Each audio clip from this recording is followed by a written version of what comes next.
Hello, I'm Chandler Klebs, and today I'm recording a video because there's something that I wanted to talk about because I have this question about, whether it really does good to talk with people about the problems with their religion.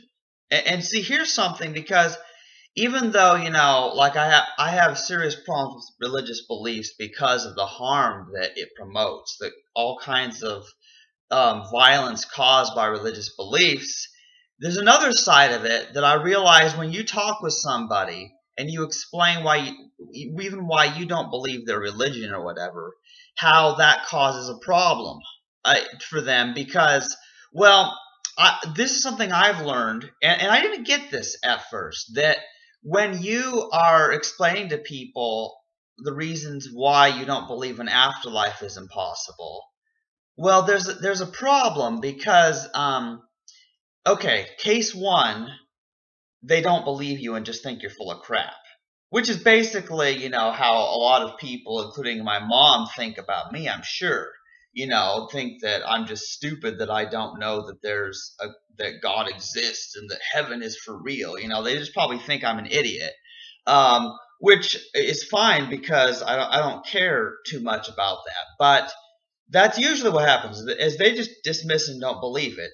But let's just say that these Christians or Muslims or Hindus actually listen to the atheists and were convinced that there's no God and there's no afterlife. Well, then what happens after that? And I've thought about this. I've thought about it and I realized, you know what? For most people in this world, life sucks. It really does. Life is just stupid, full of all sorts of pain and suffering. So these people want to believe that they're going to get a better life in their next life after they die. So some people ask, well, what's wrong with letting them believe their false beliefs? What's wrong with just letting people believe whatever it is they want to believe? And I could almost go that route. Like, I sort of see the logic, and this is why I don't bring up the topic with my mother. At least I try not to, because she thinks that things will be happy in heaven, that God will just not let evil people in there. And I don't know, I guess. I don't know exactly what she believes about that, but she's like that she'll be with God in heaven and everything will be right. And that's the way a lot of Christians are, like that this world is full of suffering, but somehow they just know in their heart that when they get to heaven, then I guess they'll be in bliss, they'll be in paradise, and things will work out right.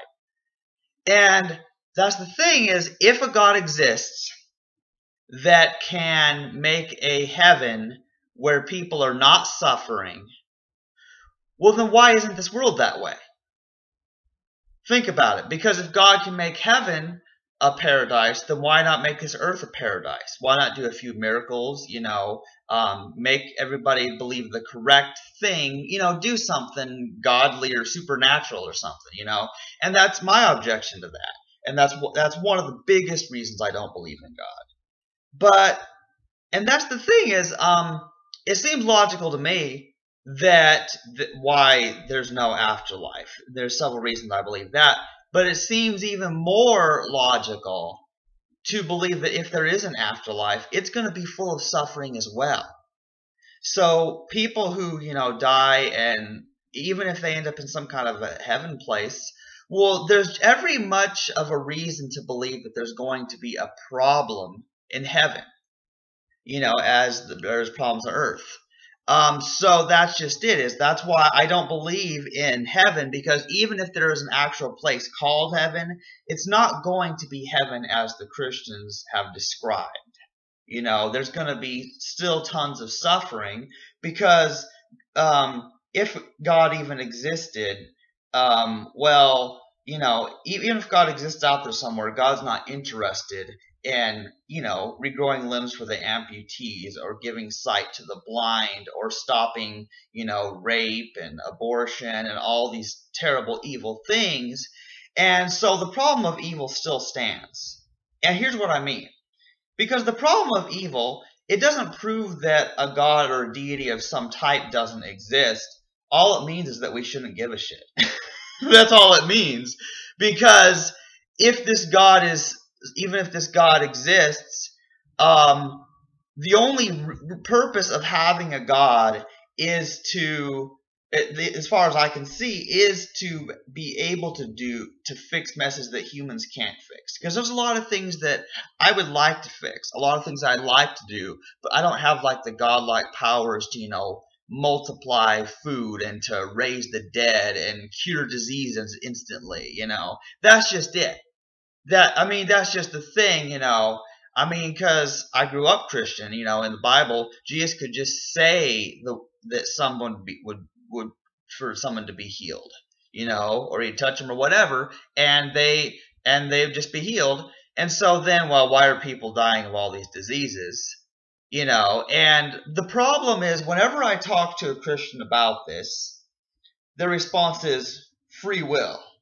That evil happens because of human free will, and because humans make bad choices. Well, God has to, I don't know, like God's not going to step in and face and stop the consequences of their free will choices, which it's really bizarre, because babies don't choose to be aborted. Even under a free will perspective, there's nothing they do. Women don't choose to be raped, and I think people agree. Yeah, babies don't choose to be aborted. Women don't choose to be raped. People don't choose to be killed by atomic bombs dropped on their country. You know what I'm saying? The evil that happens to people is not something that is brought about. A lot of the time, it's not brought about by their choices, free choices or unfree choices. Either way, they did not play any part whatsoever, a lot of people, in what happened to them. And that's the problem, is that, yeah, I would expect a God to be able to stop that. And so here's the deal. While I think it's delusional, I think it's totally insane, at the same time, I don't really want to tell my mom that. It's kind of weird because, well, then she'll just lose all hope. She'll just like, oh no, I'm going to suffer forever, and that's the thing that they think. Then they're going to go from like, oh no, heaven's going to be full of suffering too, which is kind of how I used to look at it for a while. Like, so heaven, hell, what's the difference, But because I have reasons I don't believe in a soul, and that the mind is literally in the brain, basically, and that there's not a soul or spirit or some part of us that survives death, well, that's why I don't have that problem. For me, the idea of dying and not existing sounds like a pretty good thing in a way. Now, I'd admit, sure, I would like to have a blissed out afterlife if it was possible to, to just be happy and live in Ponyland forever. I'd like that to be true. I just don't think it is. But I'm still struggling with whether it's the right thing, to explain to people why I don't believe an afterlife is possible. Like, I still don't know. And in a sort of way, I'm sort of doing that in this video. But that's my question to other people. Like, should you just let people believe whatever they want, even though it causes great harm for them to believe false things? Should you let people believe what makes them happy? Just to make them feel happy? Should you let people live in delusion? And some people say so, but I guess I'm just so honest that I want to speak what I think is the truth, even though it's not exactly the happiest message. Now it is for me. I'm fine with that. I'm fine with the idea of dying and not existing. And I think it is the truth. But that's the thing, is there's something that keeps me from wanting to tell my mother this, because I want my mother to be happy. Basically, I want her to live in her fantasy if it makes her happier, and then die thinking she's going to go to heaven, and then if she dies and doesn't exist, well, then she's not aware, so she hasn't lost anything. So I still wonder about that. But yeah, that's just how I'm looking at it. Um, and I don't know. I mean, it just seems like there's a problem. I mean, because it causes problems too.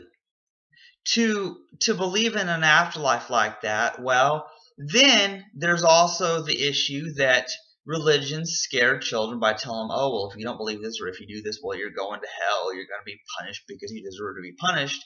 But here's the deal: is that that requires a belief in free will, and it also requires you to believe in a God who wants to torture you anyway. And so, kind of a complicated thing because the harm done by Christianity and the other monotheistic religions can't be ignored. And all the people, there's lots of people who are aware of the harm caused by religion. A lot of people are aware of this, and yet it's very difficult to bring people out of it because it takes a lot of time, and not everybody is equipped for that. Because they object to, like, oh, well, if there's no God, life is meaningless. And I'm like, I don't have a problem with life being meaningless. I mean, I think the only meaning of life that really can be that matters is to be happy. And people might say, well, people aren't happy, so life is meaningless. And I'm like, well, I think part of the reason people aren't happy is partly because they're not working towards happiness, because they think that they have some happiness that's going to happen after they die, which raises the question, why haven't they all committed suicide if they honestly believe they're going to a better place when they die? So I don't know. That's just my thoughts on it for the moment.